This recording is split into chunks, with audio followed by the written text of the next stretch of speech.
특별주문의 수락 또는 거절 문제입니다. 이 문제는 조금 어려운 문제이고 회계사 2018년 문제인데 거의 유사하게 회계사 2013년에도 출제가 된 적이 있습니다.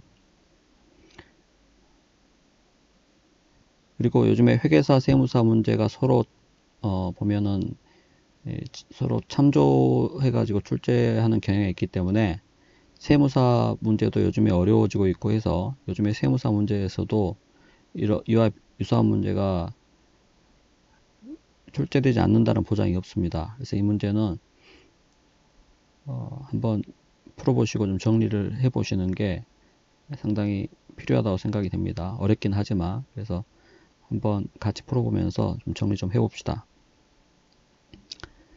자, 보통 이 객관식 문제에서는 대부분 증분적급법으로 접근을 하는 것이 더 쉬워요. 자, 그렇지만은 이 전형적인 문제 형태가 아니거나 조금 복잡해 보이면은 오히려 총액접근법으로 접근하는 것이 더 쉬운 경우도 많습니다. 그래서 이 문제는 오히려 이 총액접근법, 즉 각 대안별로 특별주문을 거절하는 경우하고 수락하는 경우 두 가지 대안별로 각각의 수익비용을 다 살펴보는 것이 오히려 더 이해하기 쉬울 겁니다. 자, 그래서 이 문제는 총액접근법으로 먼저 살펴보고 그리고 증분접근법을 한번 보기로 하죠. 자, 특별주문의 수락 또는 거절 문제인데 대안이 두 가지죠. 특별주문을 거절하는 대안이 있고 수락하는 대안, 두 가지 대안을 비교하시면 됩니다. 자, 특별주문을 거절하면 매년 정규 판매량이 500개이고 기존 시장에, 즉 정규 시장에서의 판매 가격이 3,000원이죠. 그래서 특별주문을 거절하게 되면 매출액이 500개 곱하기 3,000원에서 150만원입니다. 500개 곱하기 3,000원. 자, 특별주문을 거절하기 때문에 특별주문에 관련된 수익이 없어요. 그래서 정규제품 500개 관련된 매출만 발생합니다. 자, 그러면 그 500개에 대한 변동원가는 얼마입니까? 이 회사에서는 제품을 공정 A하고 B를 다 거쳐서 A, B를 다 거쳐서 최종으로 생산을 하죠. 자, 따라서 두 공정을 다 거치면 제품별 변동원가는 개당 1,700원이죠. 자, 그래서 500개 1,700원에서 85만원이 회사의 변동원가가 됩니다. 자, 빼면 공원이익이 65만원이죠. 지금 고정원가에 대한 특별한 언급이 없지만 고정원가는 원래 조업도에 관계없이, 즉 의사결정에 관계없이 총액이 일정하게 발생한다고 보는 거니까 의사결정에 고려할 필요가 없죠. 그래서 공원이익 가지고만 의사결정을 하면 어차피 고정원가는 일정하기 때문에 공원이익이 큰 대안이 영업이익이 크게 되죠. 그래서 공원이익만 비교하시면 됩니다. 자, 그래서 특별주문을 거절하는 경우에 공원이익은 정규 판매량 500개와 관련된 공원이익 65만원입니다. 그래서 이 문제에서는 이 두 공정을 거쳐서 생산하기 때문에 좀 문제가 어려워지는 거죠. 자, 그런데 만약에 특별주문을 수락하게 되면 특별주문 수량이 몇 개입니까? 150단위죠. 특별주문 150개. 자, 그런데 특별주문 가격은 150개에 대해서 2,500원이죠. 자, 그래서 특별주문을 수락하게 되면 특별주문 관련된 수익은 150개 곱하기 2,500원, 150개 곱하기 2,500원, 수량 곱하기 단가 금액이죠. 그래서 이 금액이 특별주문 관련된 수익입니다. 자, 그런데 특별주문 150개를 수락하게 되면 정규 제품은 몇 단위를 판매할 수 있습니까?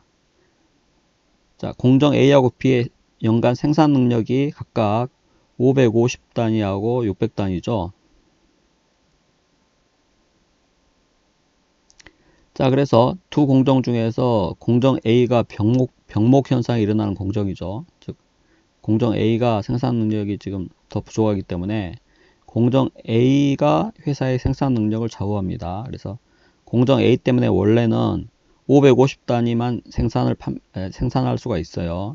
따라서 특별주문 150개를 수락하면 원래는 400개밖에 못 팝니다. 정규 제품을. 자, 그런데 문제 단서에 보면 추가 자료가 있죠. 외부 공급업체로부터 공정 A에서 생산한 것과 동일한 부품을 개당 1,500원에 필요한 만큼 공급받을 수 있기 때문에 여기서 공정 생산 능력이 부족한 것을 외부에서 구입해 가지고 조달해서 공정 비를 거치면 완제품이 만들어진다는 거죠. 자, 따라서 외부에서 구입하게 되면 공정 A 생산 능력 이게 제한된 조건이 아니라는 거죠. 다시 말하면 자, 원래는 특별주문 150개를 수락하게 되면 공정 A 때문에 400개밖에 못 파는데 나머지 부족한 공정 B는 지금 600단위니까 50단위를 추가로 외부에서 구입해 가지고 생산을 하면 공정 B까지 거쳐서 완제품이 만들어지죠. 자, 그래서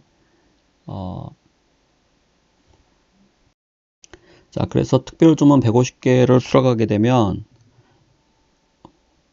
원래는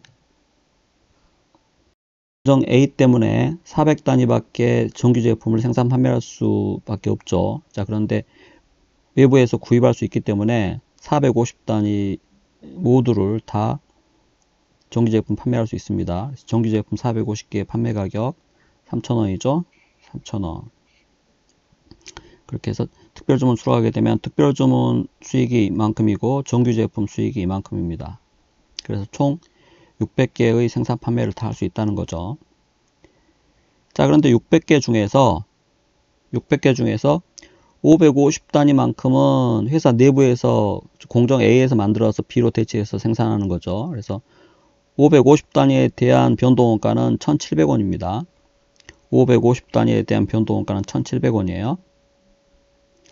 자, 그런데 나머지 50단위는 공정 A의 생산 능력 제약 때문에 외부에서 1,500원에 개당 구입해야죠. 그래서 1,500원에 구입해서 B에서 변동원가 1,000원을 추가로 투입해서 생산하기 때문에 외부에서 구입한 50단위에 대한 변동원가는 이걸 합한 2,500원이라는 얘기죠. 50단위에 대한 변동원가는 2,500원. 자, 그래서 회사 내부 A 공정에서 생산해서 B 공정을 거쳐서 판매되는 거는 변동원가가 1,700원이지만 외부에서 구입한 50개에 대한 변동원가는 외부 구입원가 1,500원에 B 공정의 추가 변동원가 1,000원 더한 2,500원이라는 이야기죠. 더하면 106만원입니다. 자, 그래서 여기서 지금 주석에서 설명하고 있는 거를 설명을 드렸는데, 자, 이거는 이렇게 구할 수도 있죠. 이렇게 구할 수도 있고, 또는 공정 A를 거치는 550단위는 A 변동원가 700원이 들지만 추가적인 50개는 외부에서 1,500원에 구입해야죠. 자, 그리고 공정 B를 거치는 600개는 다 변동원가가 1,000원이니까 공정 B의 600개는 1,000원 이렇게 계산해도 됩니다. 어떻게 계산하든 관계없어요. 그래서 빼면은 이 특별주문을 수락할 경우에 공원이익이 66만 5천원 나오죠. 자, 따라서 특별주문을 수락하게 되면 이익이 얼마 증가합니까? 비교하면 15,000원 증가하죠. 그래서 답이 4번입니다.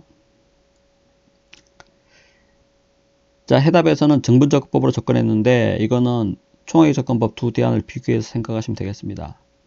자, 특별주문을 수락하게 되면 특별주문 수량 150개의 수익 2,500원씩 증가하죠. 150개 2,500원에서 37만 5천원에 특별주문 관련된 수익이 증가합니다.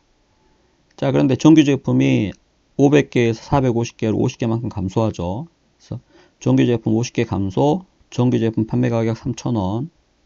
따라서 정규 제품 관련된 수익이 15만원 감소합니다. 그래서 수익의 순 증가분은 22만 5천원이죠. 자, 그리고 원가의 측면에서 보면 특별주문을 거절하면 500개에 대한 정규 제품 500개에 대한 원가가 1,700원인데 특별주문을 수락하게 되면 여기 주석 부분을 보세요. 특별주문 거절하면 500개에 대한 1,700원 뿐인데 수락하게 되면 550개에 대한 1,700원에 50개에 대한 2,500원이 소요되므로 결국 특별주문을 수락하게 되면 거절하는 경우에 비해서 50개 곱하기 1,700원, 50개 곱하기 2,500원이 소요되는 거죠. 변동원가가.